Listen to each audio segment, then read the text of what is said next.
बालकों को, छोटे बच्चों को पूत कहा जाता है। पूत शब्द का अर्थ क्या है? पूत शब्द का अर्थ है पवित्र। पवित्र कौन है? जिसमें कामना वासना नहीं है, विकार नहीं है, वही पवित्र है। साल 6 महीने के बच्चे में कोई विकार होता है? कोई वासना होती है? इसलिए उसको पवित्र कहते, पूत कहते, बहुत पवित्र है।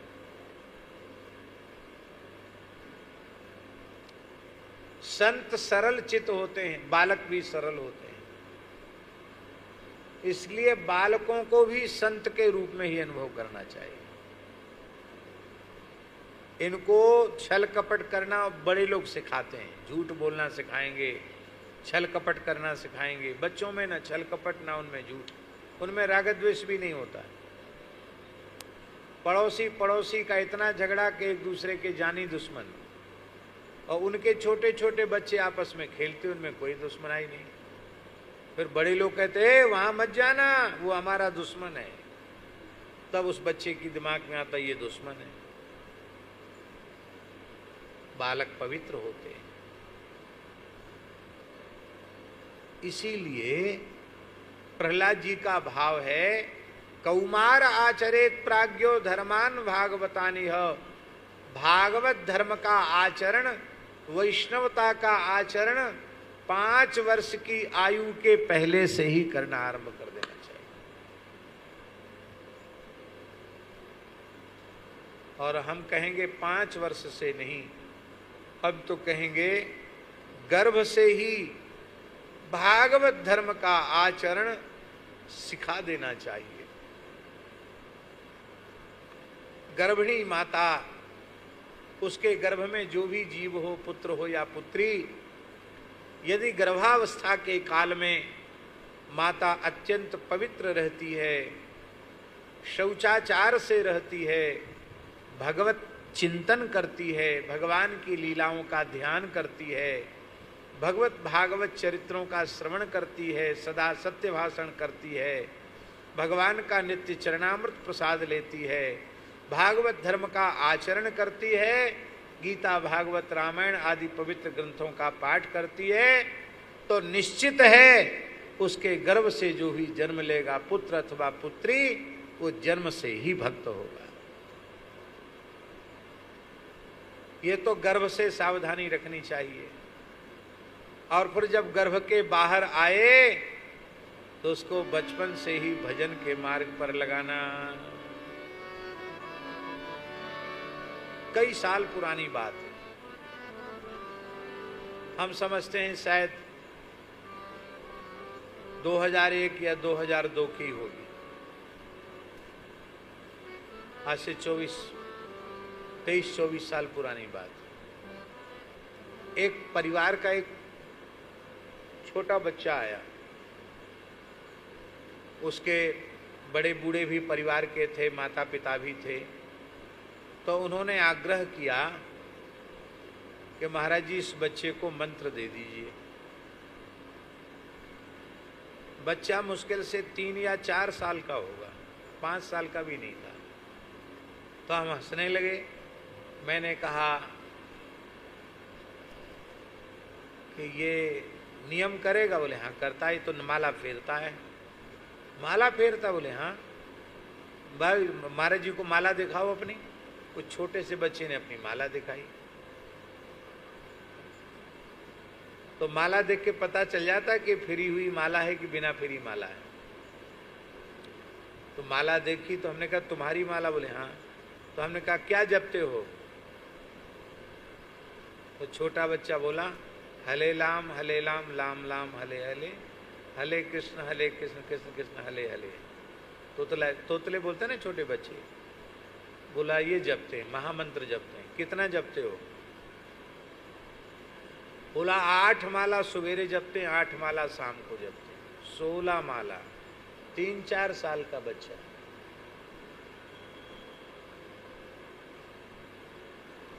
मैंने कि भैया तब तो तुमको मंत्र दे दिया जाएगा। ये इसलिए हम बोल रहे हैं कि ये संस्कार कैसे आए।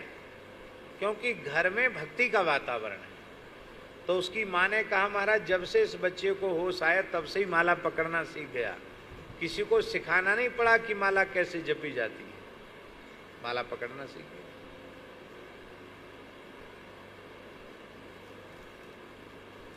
कौमार आचरित प्राज्ञः, कुमारावस्था भक्ति के लिए सबसे श्रेष्ठ इसलिए है कि उस समय कोई विकार नहीं होता है, और उस समय जब निर्मल चित्त निर्विकार चित्त होता है, उस समय जो भक्ति के संस्कार, उनकी जो छाप अंतःकरण पर पड़ती है वो जीवन में कभी मिटती नहीं है।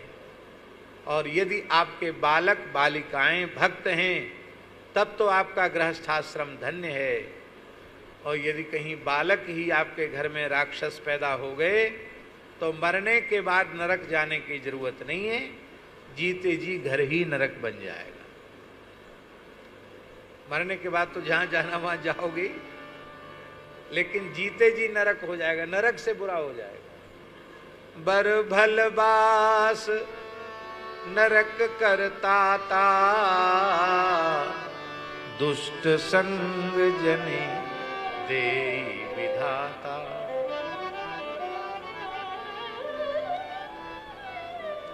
हमारी प्रार्थना है, आप सब सदगृहस्थों से हाथ जोड़कर यह प्रार्थना है, इतना पवित्र वातावरण आप अपने घर का बनाओ कि आपको सत्संग करने के लिए अयोध्या वृंदावन चित्रकूट जाने की जरूरत न पड़े, आपको अपने घर में ही सत्संग मिलने लग जाए।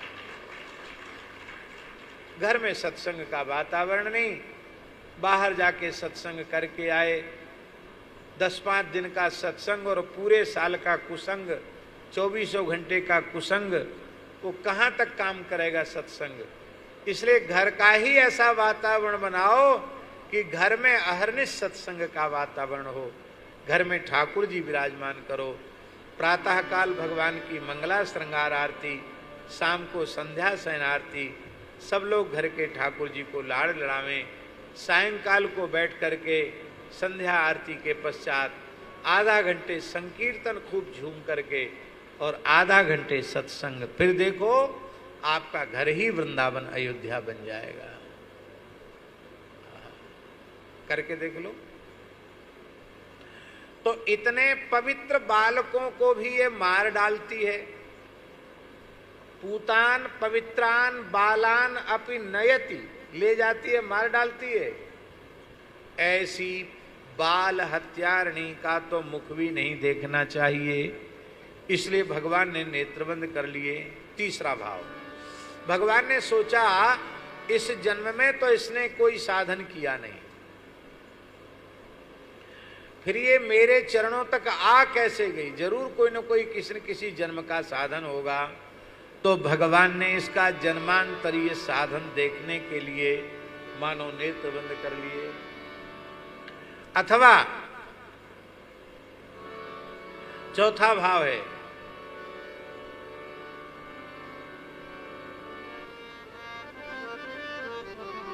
कि मैं तो ब्रज में अत्यंत सुमिष्ट दूध दही माखन मिश्री का भोग लगाने आया, और दूध दही माखन मिश्री तो दूर, ये पूतना अपने स्तनों में भयंकर कालकूट विष लगा के, कड़ुआ कड़ुआ जहर लगा के आई है। तो मैं कैसे पीऊंगा इस कड़ुए विष को। तो जैसे कड़वी गोली माताएं बच्चों को खिलाती हैं तो कहती हैं बेटा आंख मूंद के खा, गुटक जा, निगल जा, आंख मूंद के। तो आंख मूंदने का मतलब क्या है कि उसके कड़वाहट पर ध्यान मत दो, उसके स्वाद पर ध्यान मत दो, ऐसे ही खा जाओ। तो छोटे बच्चे जैसे आंख मूंद के कड़वी दवा पी जाते हैं, मानो ठाकुर जी छोटे बालक तो है ही हैं, सोच रहे हैं आंख मूंद के इसका जहर पी जाऊंगा।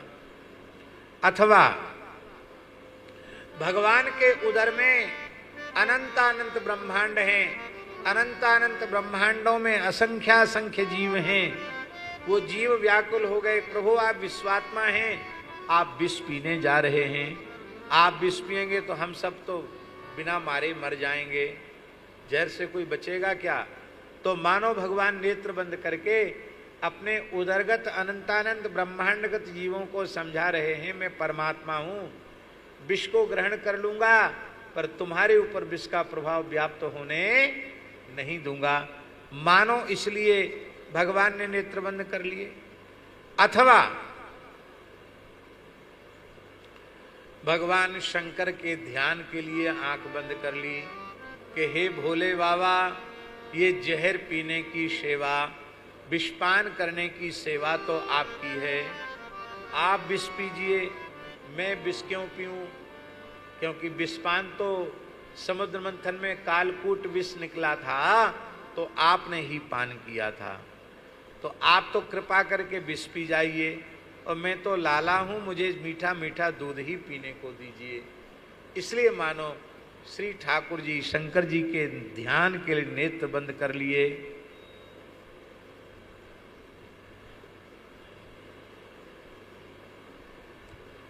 अथवा भगवान ने विचार किया कि नेत्र हमारे भी हैं और ये पूतना भी बड़ा सुंदर श्रृंगार करके आई, इसकी भी बड़ी बड़ी आंखें, लक्ष्मी का रूप बना के आई ना, इसकी भी बड़ी बड़ी आंखें हैं, इसकी बड़ी बड़ी आंखें ये क्रूर राक्षसी की शोभा बढ़ा रही हैं। इतनी बड़ी आंख होने पर भी इसकी आंख में दया नहीं, करुणा नहीं, छोटे बच्चों को देखकर इसके मन में दया नहीं आती, ऐसी दुष्ट हृदय को देखना ही नहीं। इसलिए मानो भगवान ने नेत्र बंद कर लिए। अथवा भगवान ने नेत्र बंद नहीं किए, पलकों पर निमि का निवास है, और निमि जी ने देखा कि मेरा लाला राक्षसी को देख के डरप जाएगा, क्योंकि तो नकली लक्ष्मी बन के आई है, असली में तो उसका रूप बड़ा भयंकर है, इसलिए लाला कहीं डर न जाए, इसलिए मानो निमि ने ही पलक गिरा दिए, पलक बंद कर दिए, ये भाव है। अथवा भगवान के नेत्र राजहंस हैं और उन राजहंसों को बकी, बकी माने होता बगुली, बक माने होता बगुला, बकी माने होता बगुली, राजहंस बगुली को भला क्यों देखेंगे, इसलिए भगवान के नेत्र राजहंस हैं और ये बकी पूतना है, इसलिए भगवान ने अपने नेत्रों से नहीं देखा। अथवा भगवान ने विचार किया, ये 11वां भाव है कि माता के जैसा रूप बना रखा है लेकिन इसके हृदय में क्रूरता है, ऐसी क्रूर हृदय का मुख नहीं देखना चाहिए, इसलिए नेत्र बंद कर लिए। अथवा 12वां भाव है, भगवान ने सोचा कहीं ऐसा न हो कि मैं परमात्मा हूँ, मुझे देखकर कि मैं डरा नहीं, मुझे निडर देखकर कहीं ऐसा न समझ जाए कि मेरे ऊपर इसका प्रभाव नहीं चलता और ये लौट न जाए, तो फिर पूतना उद्धार कैसे होगा, इसलिए नेत्र बंद कर लिए। अथवा ठाकुर जी के मन में आया 13वां भाव, अथवा ठाकुर जी के मन में आया क्या करें, ये स्त्रियां भी हमारे पीछे पड़ी हुई हैं, रामावतार में सबसे पहले ताड़का चली आई मरने के लिए और कृष्णावतार में सबसे पहले पूतना चली आई, ये हमारे भाग्य में यही लिखा है, इस पूतना को ही मारना पड़ेगा, इसलिए मानो बिजगुप्सा के कारण भगवान ने अपने नेत्र बंद कर लिए। अथवा भगवान के मन में आया कि मैं आंख से यदि देखूंगा तो मेरे मन में करुणा उत्पन्न हो जाएगी, और करुणा से देखूंगा तो मारूंगा कैसे, और उग्र दृष्टि से देखूंगा तो मेरी दृष्टि पड़ते ही ये जलकर भस्म हो जाएगी, तो ना करुणा प्रेम पूर्वक देख सकता हूं ना क्रोध पूर्वक देख सकता हूं, इसलिए आंख बंद करना ही ठीक है, इसलिए भगवान ने नेत्र बंद कर लिए। अथवा भगवान ने मन में विचार किया, इसने धात्री का वेश धारण किया है, इसको मारना उचित नहीं है, तो हम तो इसको मान लो छोड़ भी देंगे लेकिन ये और ग्वाल वालों को मारेगी, इसलिए इसका वेश देखे बिना, ये आई धात्री के वेश में है ना, धाय के वेश में, इसका वेश देखे बिना इसको मार डालना उचित है। इसलिए मानो भगवान ने नेत्र बंद कर ली। ये 15वां भाव है। 16वां भाव है कि बड़े से बड़ा अनिष्ट योग से निवृत्त हो जाता है। इसलिए मानो इसको प्रत्यक्ष अनिष्ट मानकर श्री ठाकुर जी योग ध्यान लगाया, और योगी तो आंख बंद करते ही, इसलिए मानो आंख बंद कर ली। अथवा 17वां भाव है कि पूतना यह निश्चय करके आई कि मैं ब्रज के सारे शिशुओं को मार डालूंगी, पर भक्त रक्षा परायण भगवान की कृपा से ब्रज का एक भी शिशु पूतना को दिखाई नहीं पड़ा। वो सोचने लगी कि हमने तो सुना तमाम घरों में बालक पैदा हुए, लेकिन हमको तो किसी घर में बालक दिखाई नहीं पड़ा। तो बालकों को खोजती हुई वह लीला शक्ति की प्रेरणा से सीधे नंदालय में आई है। तो भगवान ने विचार किया कि मेरे भक्त का बुरा करने की बात तो दूर है, जो मेरे भक्त का बुरा करने का सोचता है उसका भी मुख में नहीं देखता। ये मेरे भक्त ग्वाल वालों को मारने का संकल्प लेकर आई है, मैं इसका मुख नहीं देखना चाहता, इसलिए भगवान ने नेत्र बंद कर दिए। अथवा भगवान ने मन में विचार किया कि ये है तो बड़ी भयंकर आकृति की पूतना राक्षसी और रमणी रूप बना करके आई है, मेरी नजर पड़ने पर इसकी माया रहेगी नहीं, भयानक रूप प्रकट हो जाएगा। इसके भयानक रूप को देखकर कहीं यशोदा मैया डर न जाए और पुत्र के अनिष्ट की आशंका से कहीं मैया यशोदा के प्राण न निकल जाएं, इसलिए मानो भगवान ने अपने नेत्र बंद कर लिए। अथवा 19वां भाव है कि पूतना हिंसापूर्ण हृदय से आई है, पर भगवान ने उसको हिंसा का दंड न देकर और उसका प्राण बध मात्र करके उसका परम कल्याण भगवान करना चाहते हैं, क्योंकि भगवान समस्त सद्गुणों के भंडार हैं। भगवान में हेय गुण है ही नहीं, धृष्टता आदि दोष नहीं है। इसलिए भगवान पूतना के कल्याणार्थ पूतना का वध करना चाहते हैं, पर इसमें भी भगवान को लज्जा आ रही है। और जब कोई धर्मशील पुरुष को बहुत लज्जा आती है तो वह अपनी आंखों को बंद कर लेता है। मानो लज्जा के कारण श्री कृष्ण ने अपने नेत्र बंद कर लिए। अथवा भगवान जगत पिता हैं, देवता हो, दैत्य हो, मनुष्य हो, सब भगवान की ही संतान हैं। और जब भगवान की संतान है तो संतान ज्यादा दुष्ट हो जाती है तो पिता उन्हें दंड भी देता है, पर वो बाहर प्रकट नहीं करते। इसलिए पिता होने के नाते भगवान उन्हें दंड दे रहे हैं, पर पूतना को भगवान मारने वाले हैं और मरेगी तो ये छटपटाएगी, तो मैं तड़फते हुए अपनी संतान को कैसे देखूंगा, मानो इसलिए भगवान ने नेत्र बंद कर लिए। अथवा छोटे बच्चे अपरिचित व्यक्ति को देखकर आंख मूंद लेते हैं, इसलिए नेत्र बंद कर लिए। एक और भाव बड़ा प्यारा लगेगा आपको भाव। जब कोई व्यक्ति देह त्याग करता है तो उसके 2 मार्ग हैं स्वामी जी, एक चंद्रमार्ग और एक सूर्य मार्ग। तीसरा नरक का रास्ता है, तमो मार्ग है। तमो मार्ग से अधोगति होती है, चंद्रमार्ग और सूर्य मार्ग से उत्तम गति होती है। चंद्र मार्ग से जो जीव जाते हैं वो स्वर्गादि लोकों में अपने पुण्य का भोग करके फिर धरती पर जन्म लेते हैं, और जो सूर्यमंडल का भेदन करके जाते हैं वे लौट कर फिर संसार में आते नहीं, उनका मोक्ष हो जाता है। अब भगवान के नेत्र ही सूर्य चंद्र हैं, भगवान के नेत्र सूर्य हैं। चंद्रमा मनसो जातस चक्षोहो सूर्यो अजायत, सूर्य नेत्र हैं।